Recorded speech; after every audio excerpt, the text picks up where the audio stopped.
Shalom, selamat pagi Bapak Ibu Saudara, bagaimana kabarnya? Biarlah kebaikan dan kemurahan Allah senantiasa melimpah dalam kehidupan kita semua. Pada hari ini kita akan kembali merenungkan firman Tuhan dalam Kejadian 17 ayat 18 sampai 22 dengan judul perikop sunat sebagai tanda perjanjian bagian yang keempat. Saya akan bacakan bagian perikop firman Tuhan bagi kita semua. Demikian firman Tuhan. Abraham berkata kepada Allah, sekiranya Ismail hidup di hadapanmu. Tetapi Allah berfirman, bukan demikian, melainkan Sarah, istrimu, itulah yang akan melahirkan anak laki-laki bagimu. Engkau akan menamai dia Ishak, dan aku akan menetapkan perjanjianku dengan dia menjadi perjanjian yang kekal untuk keturunannya. Tentang Ismail, aku telah mendengarkan permintaanmu. Aku memberkatinya, membuatnya beranak cucu dan sangat banyak. Baginya dilahirkan 12 raja, dan aku akan membuatnya menjadi bangsa yang besar. Namun perjanjianku akan kutetapkan dengan Ishak yang akan dilahirkan Sarah bagimu tahun depan pada waktu seperti ini. Setelah selesai berfirman kepada Abraham, Allah naik meninggalkan Abraham. Pada bagian keempat, kisah tentang sunat sebagai tanda perjanjian berisi respon Abraham terhadap pengulangan janji Allah tentang keturunannya. Pada ayat 18, Abraham menyatakan, sekiranya Ismail diperkenankan hidup di hadapanmu. Sikap ini sebenarnya menunjukkan ada keraguan akan janji Allah yang tergenapi atau akan tergenapi melalui Sarah. Sebab saat itu Abraham dan Sarah telah menjadi tua. Sikap hati yang tidak percaya kemudian direspon Allah dengan menunjukkan kesabarannya serta pernyataan janji-janjinya dengan lebih spesifik, yaitu bahwa berkat Allah bagi Abraham yang telah dijanjikannya sejak Abraham keluar dari Ur Kasdim akan digenapi melalui keturunannya, melalui Sarah. Allah memperjelas bahwa keturunan Abraham adalah seorang laki-laki. Dia akan diberi nama Ishak dan akan dilahirkan pada tahun yang akan datang. Bahkan Ismail yang dilahirkan Hagar bagi Abraham menerima berkat Allah sebab Ismail adalah keturunan Abraham. Hal ini dapat kita perhatikan di dalam ayat 19 sampai 21. Melalui hal ini Allah hendak memperkuat iman Abraham sehingga ia tetap dapat menantikan penggenapan janji Allah baginya. Saudara, pernahkah kita berada dalam situasi kehidupan, mungkin seperti masa penantian akan hadirnya seorang anak, teman hidup, memperoleh pekerjaan, diterima di universitas yang diidamkan, dan lain sebagainya? Pada masa-masa itu mungkin pada awalnya kita mempercayai Allah. Namun dengan berlalunya waktu, bertambahnya usia, hal-hal tersebut atau hal-hal yang kita harapkan tersebut tidak juga terwujud.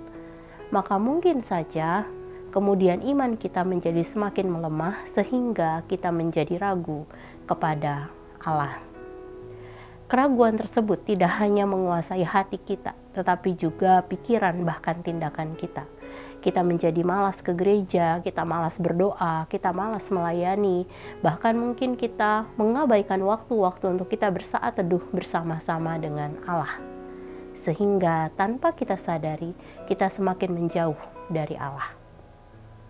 Penggalan kisah tentang Abraham yang kita baca hari ini mengingatkan kepada kita akan kuasa Allah yang melampaui keadaan kita saat ini. Kuasanya tidak dapat dibatasi oleh apapun. Ia adalah Allah yang tidak hanya mampu membelah laut menjadi dua dalam Keluaran 14 ayat 1-31. Dia Allah yang berkuasa membuat dunia yang kita tempati saat ini dengan begitu indahnya. Dia juga adalah Allah yang berkuasa atas kehidupan kita dan mampu mengadakan mukjizat bagi setiap kita. Oleh karena itu, marilah datang kepada Allah ketika hati kita sudah mulai meragukannya dan nyatakan semua kekhawatiran dan ketakutan kita di hadapannya. Maka ia akan memulihkan keadaan kita agar kita dapat menantikan mukjizatnya bagi kita. Saudara, mari menenangkan hati kita di hadapan Allah dan merenungkan kebenaran firman-Nya yang baru saja kita dengar. Saudara, bagaimana kondisi hati kita saat pergumulan hidup terasa semakin berat sehingga mengaburkan kasih Allah bagi setiap kita? jika ada keraguan kepada Allah dan itu semakin melingkupi hati kita, mari datang kepada Allah dan izinkan anugerahnya kembali menguatkan dan menghibur kita dalam setiap kondisi kehidupan kita saat ini.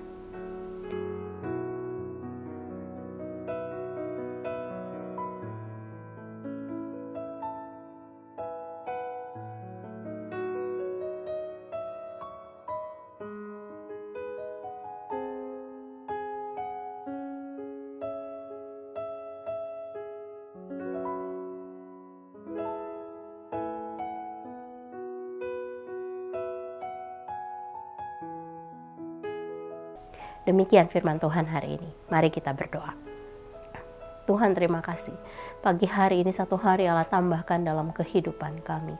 Mari di dalam setiap perjalanan hidup kami, Tuhan, jika kami melihat bahwa mungkin ada keraguan dalam hati kami, atau mungkin tiba-tiba kami menjadi tidak percaya akan janji-janji Allah dalam kehidupan kami, atau mungkin kami meragukan betapa besarnya kuasa Allah yang mampu melakukan mukjizat dalam hidup kami. Ampuni kami Tuhan. Mari kami rindu Tuhan bahwa kami kembali disegarkan, kami kembali dikuatkan Tuhan, iman kami kembali diteguhkan, sehingga di dalam setiap musim kehidupan kami menjadi semakin kuat di dalam Engkau. Terima kasih Tuhan, kami musrahkan sepanjang hari ini dalam tangan kasih-Mu. Kami percaya Allah yang akan menolong kami di dalam setiap hal yang kami kerjakan. Terima kasih Tuhan. Di dalam nama-Mu Tuhan Yesus kami berdoa, kami mengucap syukur. Haleluya. Amin. Selamat pagi saudara, selamat menjalani hari bersama dengan Tuhan. Tuhan Yesus memberkati.